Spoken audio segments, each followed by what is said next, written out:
Hello, lovelies. Hope you are all doing well. Welcome to my channel, Agape and Princess Royal Navy. Thank you for all those that have subscribed, who have liked, commented, and shared. Those that are waiting, what is the problem? Please do, because I need proactive, positive critics to grow in this my channel. I appreciate all of you.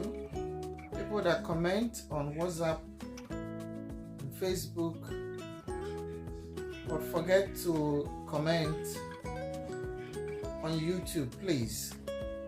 That is where my channel will grow.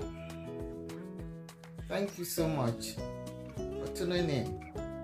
Today's topic is relationship with my brother.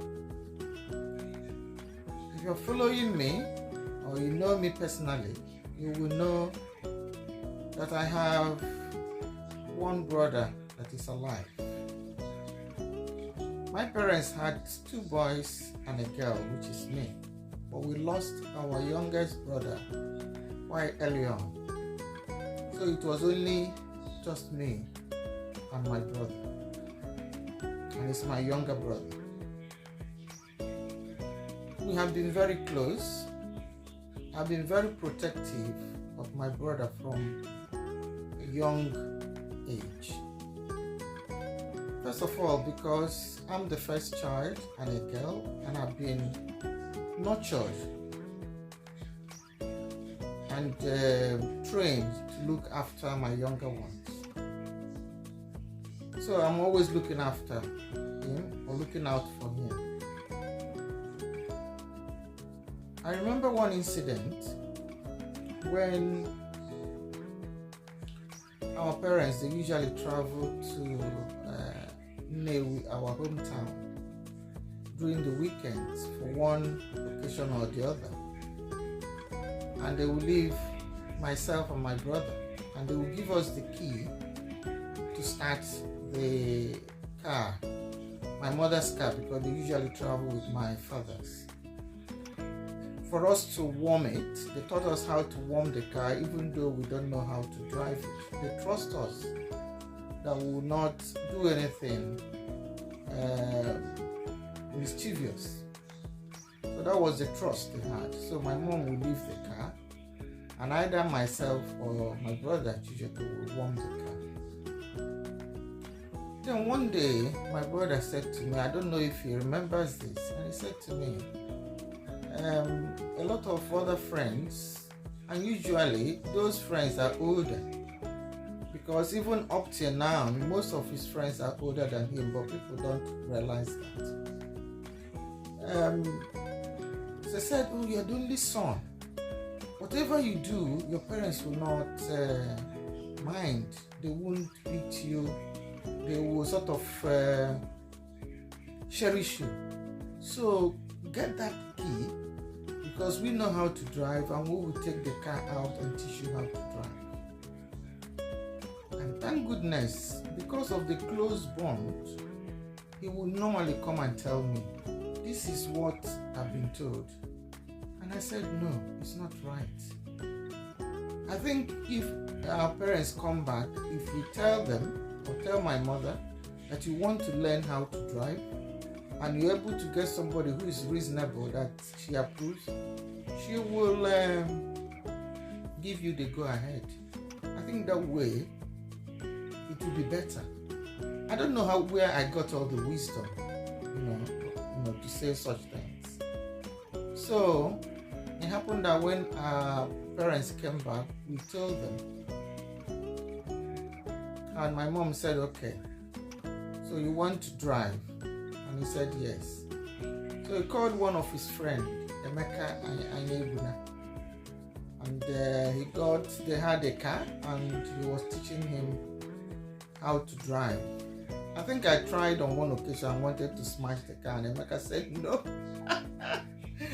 So that was how he started learning how to drive. And at some point, my mom said, are you sure you know what you're doing? And he said yes. And he said, okay, we'll go for a test drive, the test for the driving in Nigeria. And he went to the proper test center and he did the test with my mother's car, because Emeka took him out with my mother's car so that he can get used to the car. And he passed his driving test, and my mom was pleased to allow him to drive. So the close bond we had, the confidence that they had in me to tell me, and the wisdom I used solved a lot of problems. Things could have gone wrong, they could have had an accident, but thank God that was the closeness that we shared. So that continued until we all went to higher institution, and I went to do nursing and he went to do dentistry in Benin. Because we are paid allowance, I will usually, Aba is famous for materials and good tailors. I will usually see something that is nice, and I'll say to the tailor, please, can you make this for my brother? Can you do this for my brother? And I'll go and visit him, or when we come back for holidays, I usually give him, and people are always saying to him, where did you get this? He said, my sister. Where did you get this? My sister. That was the sort of bond that we had. When he finished dentistry and I was having toothache, already I have taken one tooth out in Aba because I was having ache.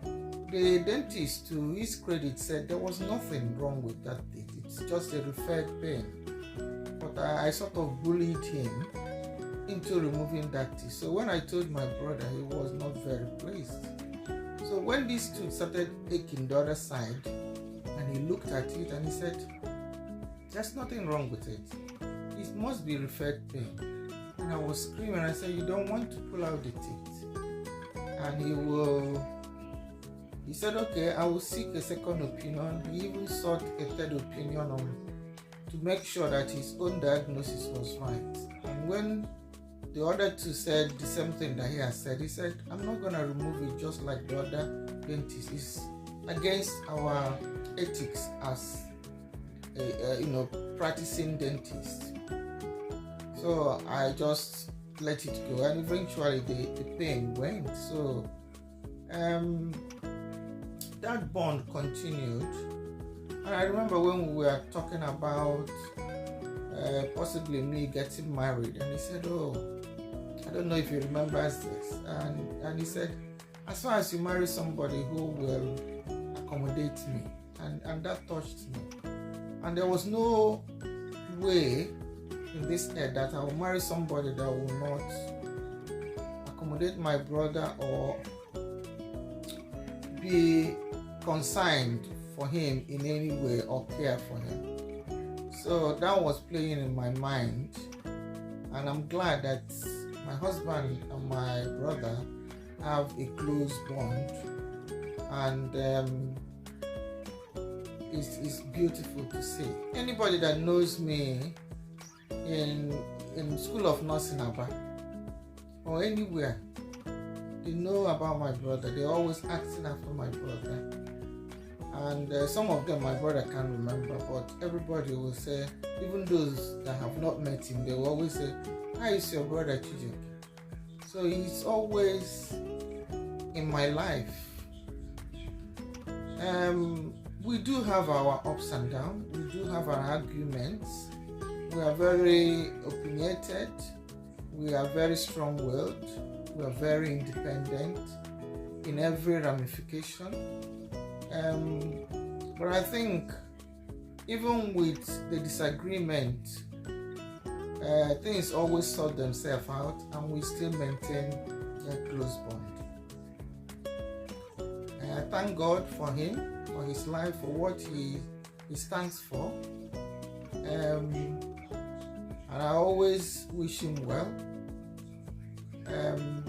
He's a role model to a lot of people, and I'm glad he's because one of his desire was to be close to my children. And I thank God today that they are close to him and that he's impacting his knowledge, his wisdom, and every other thing that you need to survive. And I thank God for his life, and I know that my parents will be proud of him and also of me. We are an example of siblings that get on well because we have things we focus on. We are financially independent of each other. We respect each other and we support each other. So we are an example to a lot of people that you can, as siblings, be in peace with one another. You might have your differences and you agree to disagree on certain things, but the bond will continue and the love will continue. Chijioke, Ifeabata Nnewi, Prince of the royal household of Nnewi, I salute you. I'm proud to be your sister, and I'm proud that you are my brother. Love you. And love to your wife, Susan, and your 3 children, Obi, Elia, and Udodi. I love you all. Thank you for watching, and see you in my next video. Remember to subscribe, like, share, hit the notification button and alarm bell. For more videos, immediately it drops. Agape love always. Bye.